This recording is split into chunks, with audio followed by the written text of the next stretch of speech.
Hey, it's Noelle from Country Credits. I'm here with Christian Yancey, a newly signed songwriter and an artist himself. So it's so great to have you, Christian. How are you? I'm great. How are you? I'm doing awesome. So I just kind of wanted to jump in and I'm excited to have you because you haven't lived in Nashville too long and you just got signed. So that's really exciting. And I want to get, the perspective of someone who's just in your shoes. There's a lot of people down there just waiting to get their first publishing deal and whatnot. So it's really great. But if you want, I'd love to start kind of like your journey to Nashville and Yeah. starting from Georgia all the way to where you are and what Right. made you land with songwriting.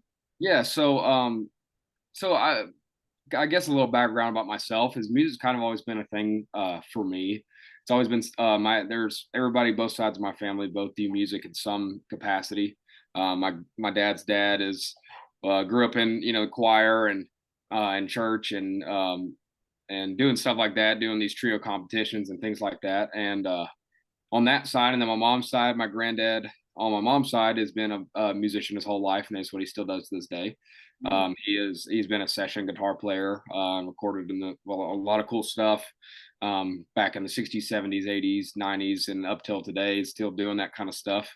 He also owns a music academy in Alpharetta, Georgia, a little north of Atlanta, and he still teaches guitar lessons and all that kind of stuff. So I kind of get it from both sides, and so whether I liked it or not, when it started off, it was kind of forced on me a little bit. It's kind of like you need to do something other than sports, and um, we think you should do this, and so kind of just started that way. And throughout high school, I was leading worship in church, and um, I went to a private Christian school, so I used to lead chapel on Wednesdays at my school. I used to do that as well as sports were a big thing for me, and I ended up going to college to run track, and so Wow. yeah, I initially Winthrop University for a couple years, and then I transferred to Ole Miss, and I was a college hurdler there, 400-meter guy, four by Gosh. four. Did that, and so I did that for 4 years, and I had a fifth year because I transferred to kind of catch up on some credits that didn't transfer over, and had a fifth year where I didn't have any eligibility in athletics, and so I was just a student at that time, and so that really, in a way, kind of propelled me to go into music because I realized how much I really didn't like what I was doing in school. Interesting. Um, I was like, well, yeah, this is good knowledge to know, but I really didn't care about it, And I was talking about this earlier today in one of my writes. I'm one of those people. It's probably not the best way to be, but I'm very hard. It's hard for me to do something I don't care about. Um, and my brain just doesn't work that way. Like as much as I'm like, I need to do this, it's like, I don't care. Like, why am I wasting my time? You know? And so throughout my fifth year of school, I was finishing up my degree and I was like, these suck. Like I don't really want to do this in my life. I don't really care about this stuff. It's good to know, but at the same time, it's like, what else do I care about? It was sports for the last 4 years and years before that. What else is something I care about? And first thing that came to my mind was music. And so picked my guitar back up, started playing a little bit more and started writing songs, and my roommates were telling me, "Oh, these are great." I'm like, "Yeah, I'm sure they are." Like y'all don't know anything, and ended up a producer in Atlanta. He used to be a part of the band Third Day, which I had connections with them through church already, and I knew some of the same people he knew, and it kind of crossed paths at a good time. And he had just stepped away from Third Day to become a producer and stay at home with his family, and I was just really getting into it. And so he was like, "I'd love to work with you." Started doing stuff, and I started writing more because he wanted to hear more, and so started doing that. And then I was like, well, I'm writing all these songs.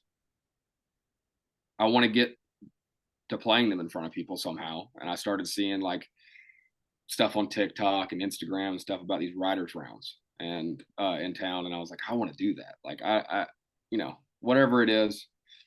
And so funny enough, I DM'd Live Oak on Instagram. Nice. I was then living in Georgia, and I said, and I don't even know who I was talking to at the time. I probably know him now. I don't even remember who it was, but I just said, hey, I see that y'all do these like writers rounds all the time. How do I become a part of that? I was like, I've been writing these songs. I just want to get them in front of people and see what people think. And they sent me back immediately, like within like 10 minutes, an email with a list of people that did writers rounds and their contact information, Instagrams, phone numbers, emails, whatever it was. Get all those people. Yeah, and I was like, absolutely. So I just literally messaged everybody. Tracy Moore, who runs the Magic Hill, she was the first one to reach back out. I was like, yep, I'd love to get you on some stuff. We started doing that, and then came up here a couple times and fell in love with it. And then, yeah, that's kind of how I got here, I guess. It's just really just kind of take that step. And once I was here, I was like, you know what, this is something I want to do. So, That's awesome. So it wasn't always country music. It was a lot of Christian music.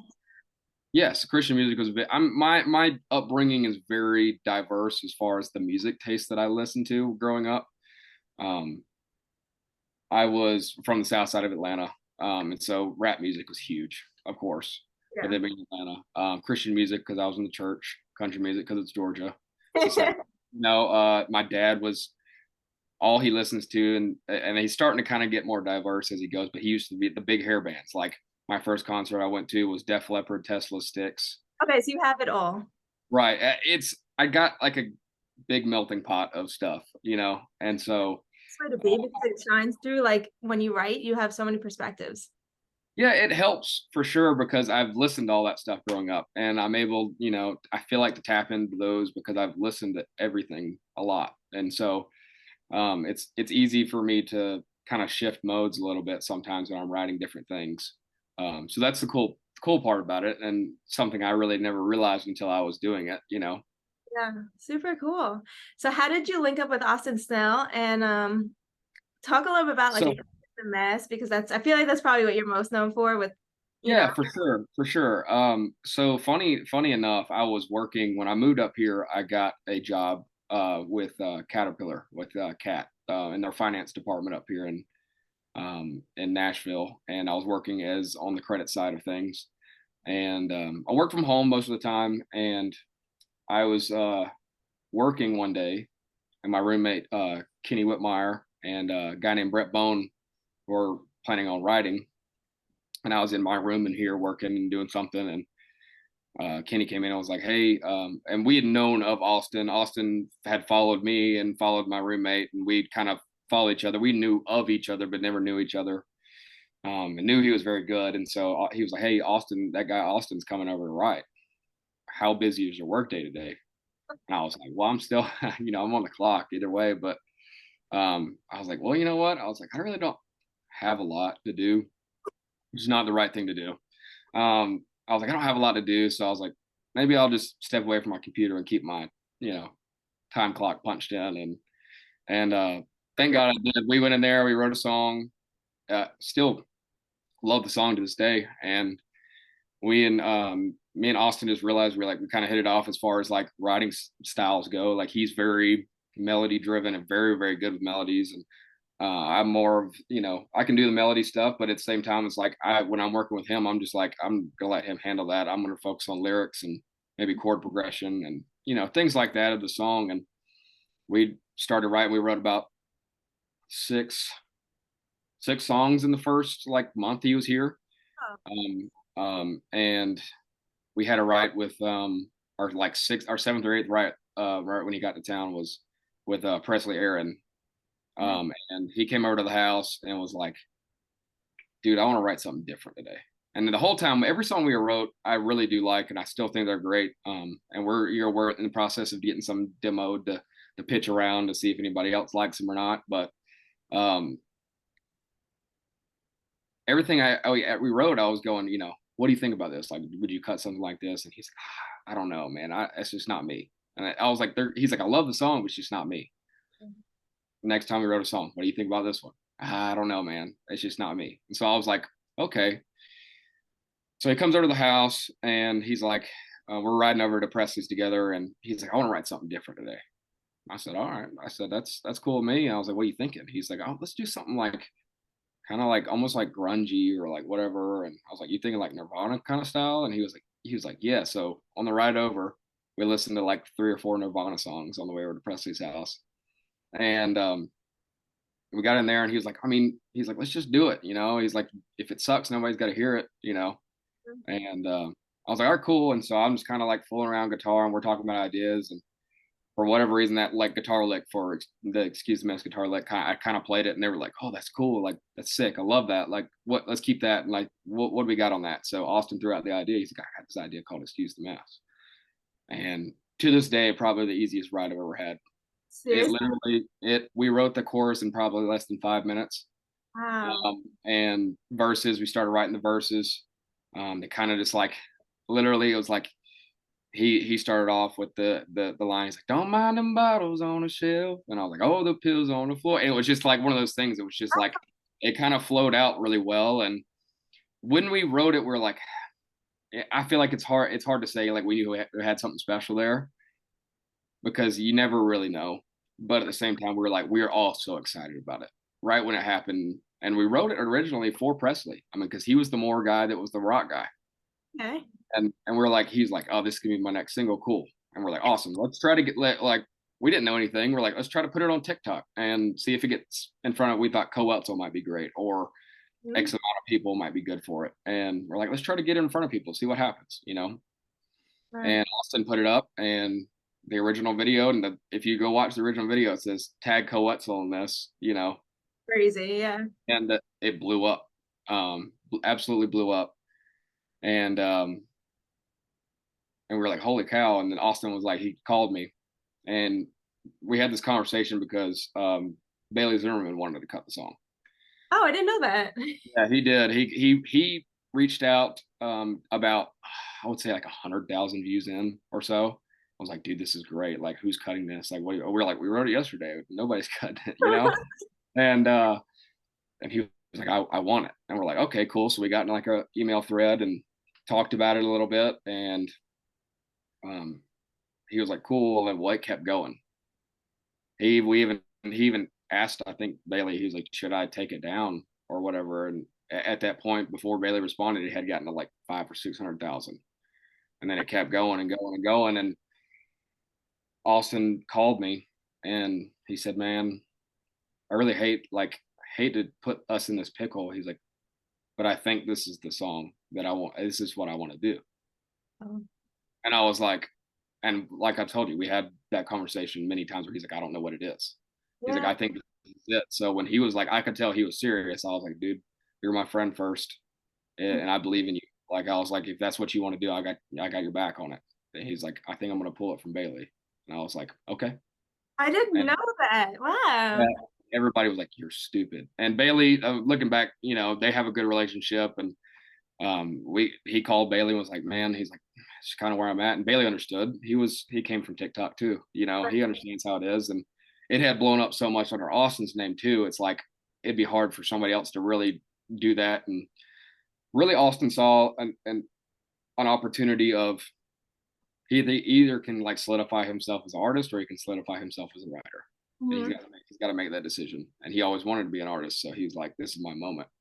So we went ahead and went for it, and yeah, I guess rest is history. I guess is turned That's out great. crazy. It was like 100 mil, like, I mean, a million views in the first week, and now it's like millions. Oh, crazy! It's really been a blessing for everybody that was involved. It's done, you know, great things for everybody. So it's one of those things that just happened to happen, and it really wasn't planned. It was kind of one of those things we just like, let's do something different, see how it goes. Did that give you like a different buzz as a writer? Like, oh wow, this could turn into something. Like, Right? Yeah, yeah, it did. It did. I had already known that I loved writing. mhm, I just didn't know I loved writing that kind of stuff. right. Which that was kind of the different moment for that. Um, it was one of those moments where I was like, oh, well, I've listened to this stuff my whole life. Like I can write other stuff because I've listened to it. I understand like how it's supposed to be and like how the chord progressions are supposed to sound and how if it's dark, if it's happy, if it's bright, if it's, you know, whatever it is. And so that kind of opened up perspective for me of that side of writing stuff. So cool. And so you had your recent publishing deal, which is so awesome. Congrats with Thank you around. so much. Thank you. How did that come to be? Did they reach out to you, or did you have like multiple people? Like, I know sometimes, people I go to interviews and interviews and it doesn't happen, and they're like, oh, but Well, yeah, and so it was kind of the way it was. And so um, I think it was January was when I started kind of getting a couple of people interested. And it's almost like it's weird. I feel like, and I've heard a lot of people say this, but it's like once one is interested, there's multiple. There's not Right. ever just one. And so like I had a couple of meetings with other people and they're all great. And I still have good relationships with those people. But Lindsay at Round Hill reached out to me on Instagram and said, "Hey, I've been looking at your stuff. I'd love to sit down and talk about what we can maybe do together." I said, "Absolutely." So, and that actually ended up happening. And every meeting, was the weird thing that I was not expecting. I thought that once I have my first hit, there's going to be people reaching out to me, and that wasn't the case. It was every meeting that I had for any type of publishing interest was because of somebody that I knew and had a relationship with, and they recommended me to that person. Yeah. Wow. And once they did, they were like, "Oh, he's done that. Hmm. Oh, cool. Yeah, I do want to talk to him." And so that was the same thing with Lindsay, Matt Burrell, who runs the in the round outside the round podcast, now part of Race Rowdy. They were at Red Door, and Lindsay asked him and said, who is somebody I need to know about, or who are some people I need to know about. Apparently, my name was one of the first names out of his mouth, and so she reached out to me or looked into me, and then reached out, and we started meeting around like late January, February, and this kind of started working from there. And then um, I had known from the get go that was a great team that I would love to be a part of, just because of the small aspect of it. I love that. I loved how hard working everybody is over there. Hmm. Um, I can always, I felt like I always can get behind good hard workers, because in people that want what they want, and I saw that in them right off the bat, and I was very excited about that, and so I'm very excited to be a part of that team there now. That's so awesome. Yeah. That's interesting that you said that because every writer that I've talked to so far kind of like stress the importance of relationships over talent and even over like pretty much everything. Like, Yeah, relationships and just in Nashville, it's so easy to kind of like make those relationships happen because a lot of people know each other and like you said the rounds and like there's so many supportive people that if you're like sincere and hardworking, people are going to like you and then things absolutely, so yeah. absolutely. That was something my dad's always hounded on that growing up. I've never been able to go anywhere in my hometown without running into somebody that we knew and my parents knew, and just having all those relationships. And even in college, it was like the biggest thing I learned is, no, it's not about what you know, it's about who you know. Right. It's, Mhm. if you can work hard and have me able, make those relationships, then you're going to be able to go a long way in whatever you want to do. Yeah. And so that's what I did when I first got to town. I didn't know anybody. I knew like two people that I had met at our writers round one time, not really knowing them. And I was like, well, I'm going to make an effort to go out at least once a week just to network, Right. whether that's to Live Oak, to Red Door, to whatever it is. I was just like, I need to go out and shake some hands and say, hey, I want to write with Were you whoever. nervous And just moving here without a deal or anything? no, no, I mean, I knew that's what I wanted to do. I was had my mind made up, and I moved to town, and I had the job security, even though I didn't really, love to have that job, but it was an avenue for me to be able to move here Right. and get to do what I love to do. And so for the first year that I was here, I was working a 9 to 5 and then writing from 5 to 9, So um, and I was trying to do that every day, and it was tough because a lot of people don't write like writing in the evenings, and I get that. And I tried to work around that as much as possible, but I knew that's what I wanted to do, and then more and more after I had been here and started developing those relationships, it started weighing on me like I don't need to be wasting my time with anything else. mhm. I'm gonna do this. I'm gonna do it. Do you feel like any of this would have happened if you hadn't moved to Nashville?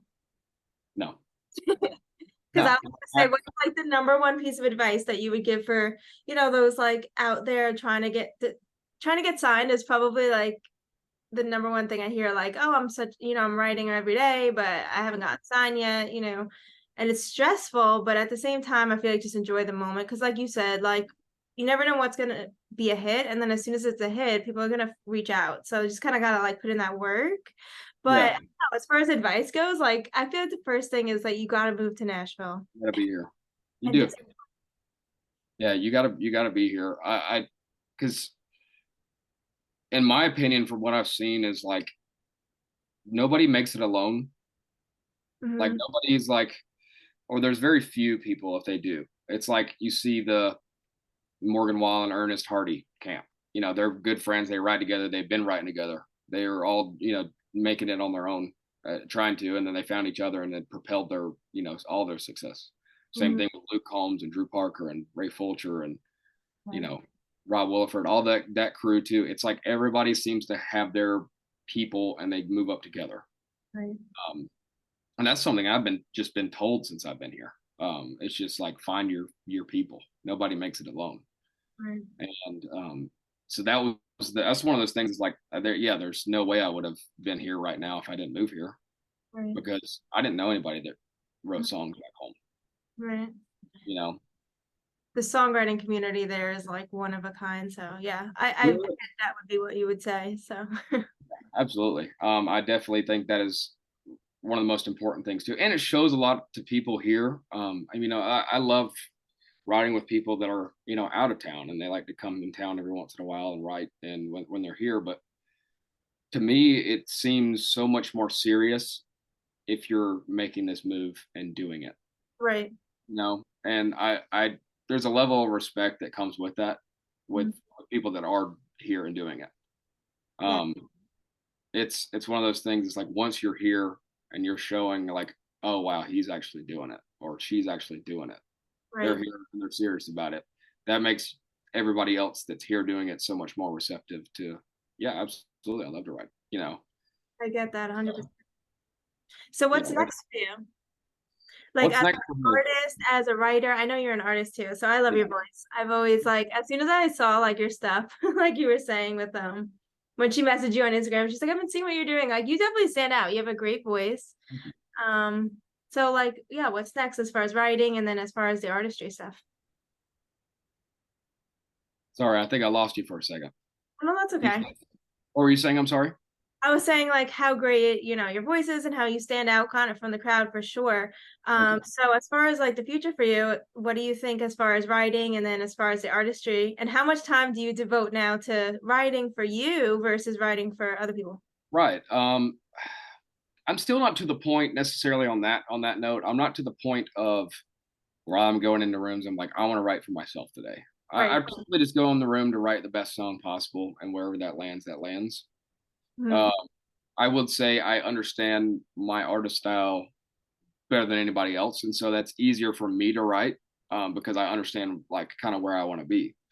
Um, Next thing for me, as far as artist side goes, is I released the one in June.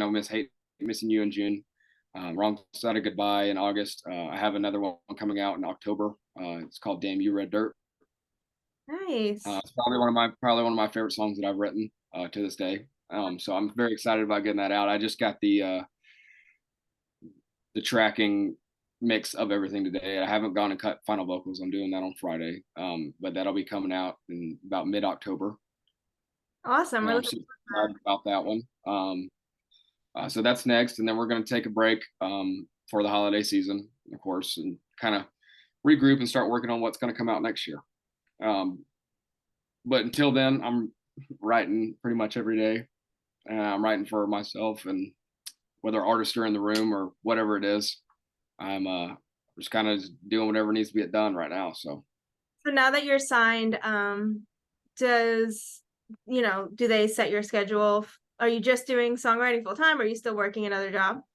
no, I'm doing this full time. Yeah, I'm still other than I guess my other job would be playing shows and Right. doing that side of things. But so I'm writing 4 or 5 times a week and then trying to find somewhere to play on the weekends. I like to travel outside of town to go. I'm playing Auburn in a couple weeks, and then I typically play there about once a month.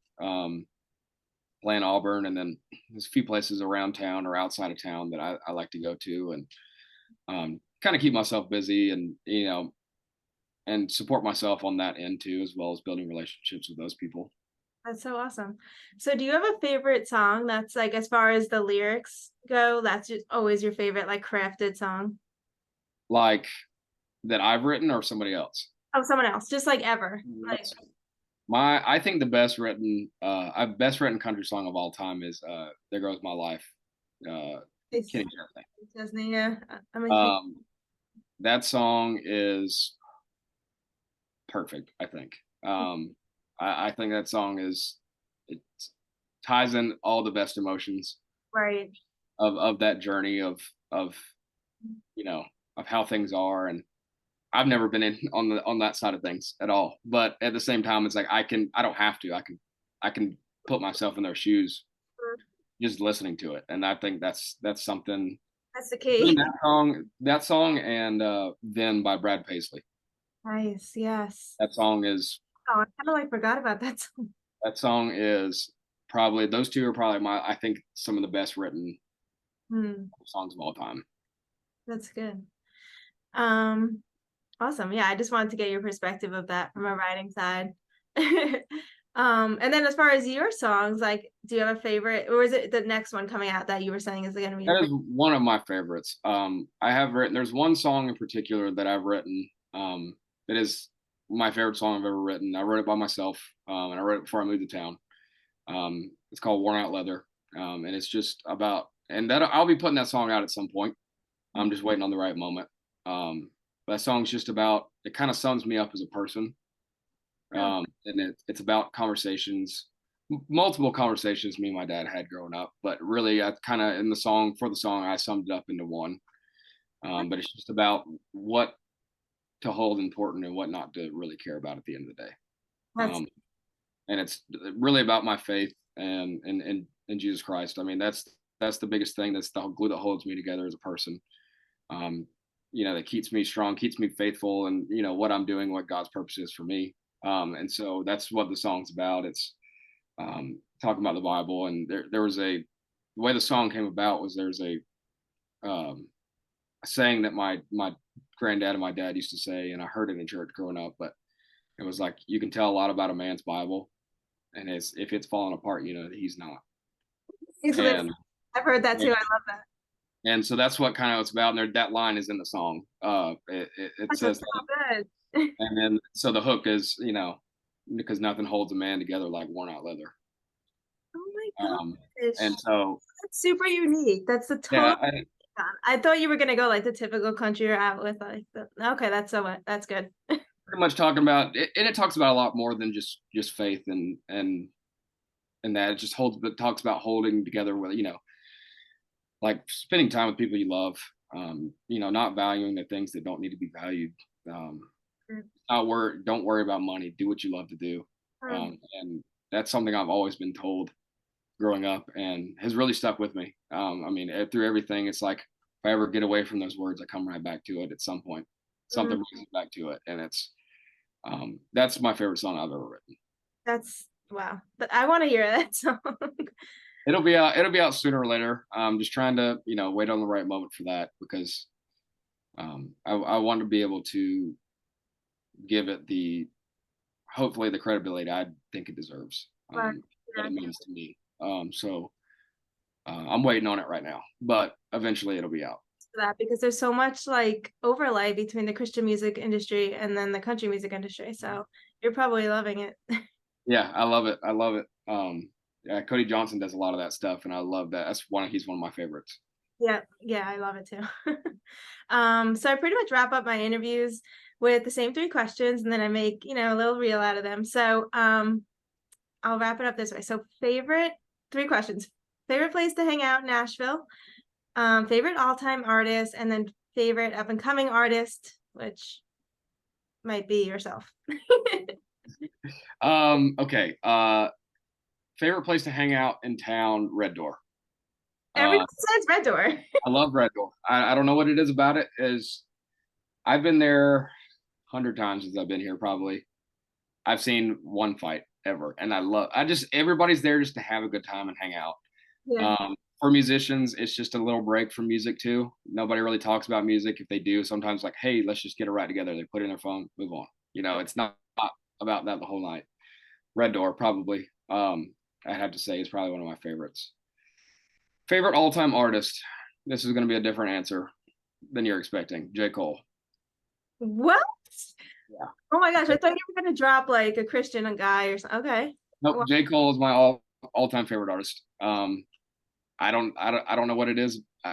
Like I said, grew up big in rap music, of course, being in Atlanta, but something about him and his music and the way he breaks out of the mold of rap music a little bit, but still does a really good job of being present is very cool to me. I think it's very hard to do, and he is very good at it. yeah, He's very talented, and so I love his stuff. that's awesome.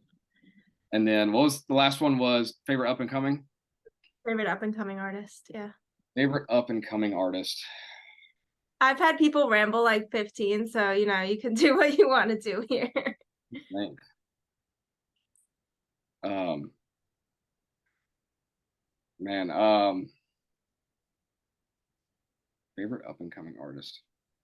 Austin Snell. And Austin, yeah, Austin, I love, and there's my favorite Austin songs I wasn't even a part of. Like I've gotten to hear a lot of his stuff, and I think what he's doing is unique. He's getting a good balance of the kind of down the middle country stuff. And he's doing it also, but doing a twist with his rock thing that he loves to do. And I think that's awesome. I think Dylan Marlowe is another one of those guys that I'm excited to see where he goes. And I think he's awesome. Me too. Trying to, yeah, between Dylan Marlowe and Austin, I think I love both of those guys' stuff, and they're both great writers as well. They're not just artists; they have that, and that's something that's rare, and it's hard to come by. But they're artists that also are great writers at the same time, Mhm. and they can hit it from both ends, and so that's why I see both of them been able to have very long careers and doing what they love to do because Harlow's like, doing his thing with Hardy. That's super. I mean, they're both like definitely on the right path. So yeah, yeah, absolutely, I think so. Yeah, I'm excited to see where both of those guys go. well, we're super excited to see where you go too. And congrats again on the publishing deal. Thank you so much. Thank you Coming so much. on. Thank you for asking me to do this. I enjoyed it.